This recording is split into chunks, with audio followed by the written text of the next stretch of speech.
Facilitating Group Discussions Part 3, Asking Open-Ended Questions. Welcome back everyone, I'm Michelle and this is Tanya. Have you ever stood in front of a group of students and asked, "Any thoughts?"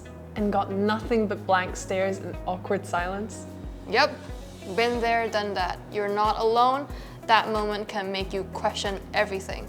Did I say something wrong? Are they lost? Is my fly open? Well, maybe not everything, but if that sounds familiar, this video is definitely for you.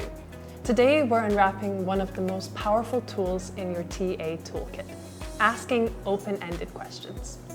Open-ended questions are like keys. The right questions unlock ideas, opinions, and reflections that otherwise stay trapped inside students' heads.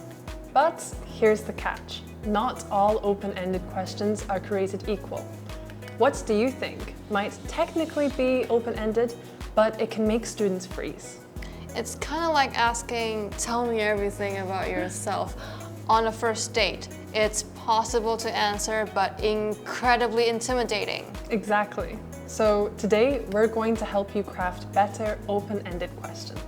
We'll go over basic and advanced question types, show you how and when to use them, and offer sentence patterns as well as examples along the way. So, are you ready to master the art of the open-ended question? Let's dive in. Why open-ended questions matter in group work. In group discussions, especially in EMI classes, open-ended questions do two things really well. One, they create space for diverse perspectives. Two, they shift power from the teacher to the learner. So we are now making space for students to lead their own thinking. On the other hand, closed-ended questions like, "Does that make sense?" or "Do you agree?" do not lead to deeper discussions. When you ask open-ended questions, give students time to think. Pausing for a few seconds might feel long for you, but to them, it's a chance to formulate their ideas. Now, let's look at some basic sentence starters to spark discussion. Let's warm up with some simple and safe open-ended questions to get students talking. These are great for warming up and act like the gentle nudge that gets the ball rolling. What are your thoughts on this? Have you seen something similar to this? How does this relate to your own experience? What stands out to you about this topic? What is confusing or surprising here? How would you explain this to someone who's never heard of it? These questions are saying you are allowed to think out loud here. Feel free to share. I agree. Think of these questions like conversation appetizers, light, easy to digest, and perfect for getting things started. Next, turning a closed question into an open one. What you want to avoid here is the dreadful yes or no trap. Closed-ended questions are useful for checking facts, but they can also kill momentum. Questions like, "Do you agree?" or "Is this important?" can bring the conversation to an abrupt end. Let's do an activity. We will say a close-ended sentence, then you pause the video and try to think of your own open-ended version of the same question. For example, instead of asking, "Do you agree?"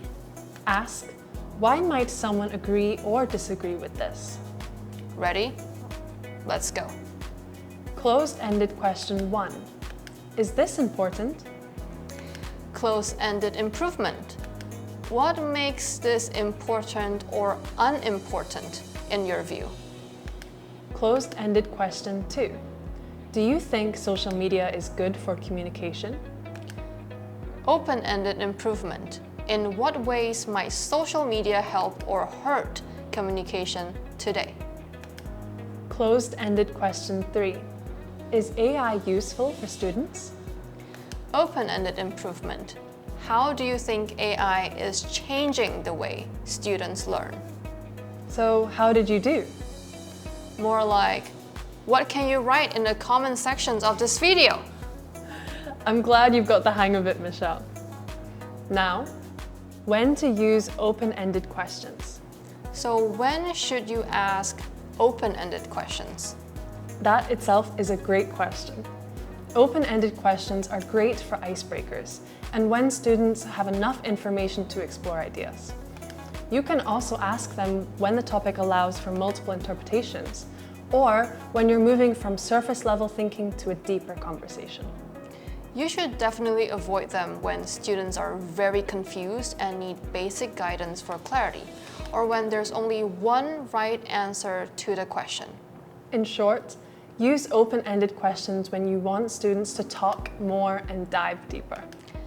Let's look at some sentence starters for different goals.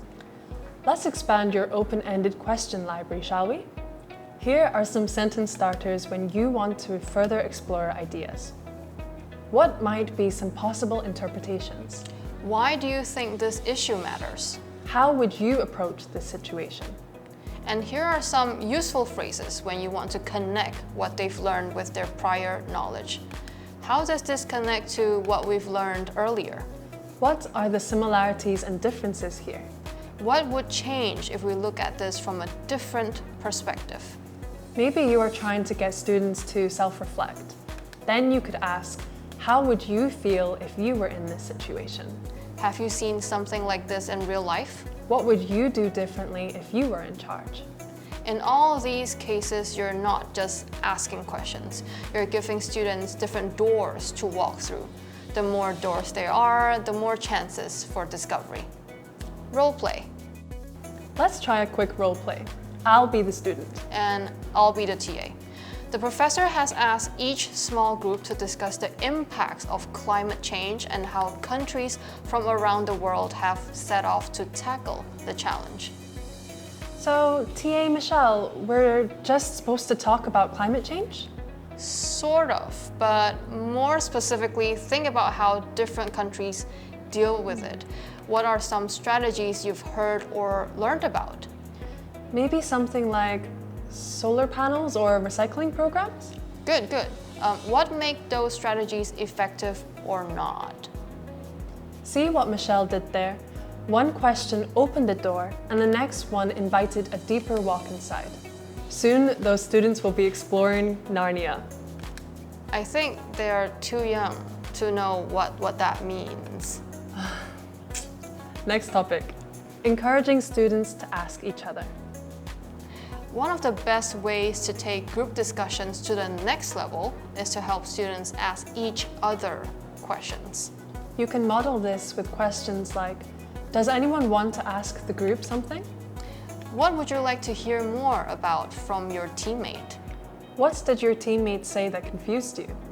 You are empowering students to become facilitators themselves, and it builds peer-to-peer interaction. And that's when the real learning starts. Next topic, ending the discussion with impact. Questions to wrap up. Here are some open-ended questions that are great for the end of group discussions. What's one thing your group agrees on? What are you still unsure about? If you had to explain this to someone in one sentence, what would you say? How would you summarize this in one sentence? These closing questions help tie a bow around the discussion. They give students a chance to reflect and leave with a sense of closure. Now it is your turn for some TA reflection. Think about the last time your professor asked some questions in class. What kinds of questions did they ask? What kind of responses were you expected to give? Learn from your professor and use open-ended questions to help open the window for your students. Let's jump into our summary table. Let's look at some goals, questions, and why they work. Think of this like a cheat sheet. Each question type here is like a different tool in your toolbox. Use the one that fits the job. Take a screenshot for easy access later.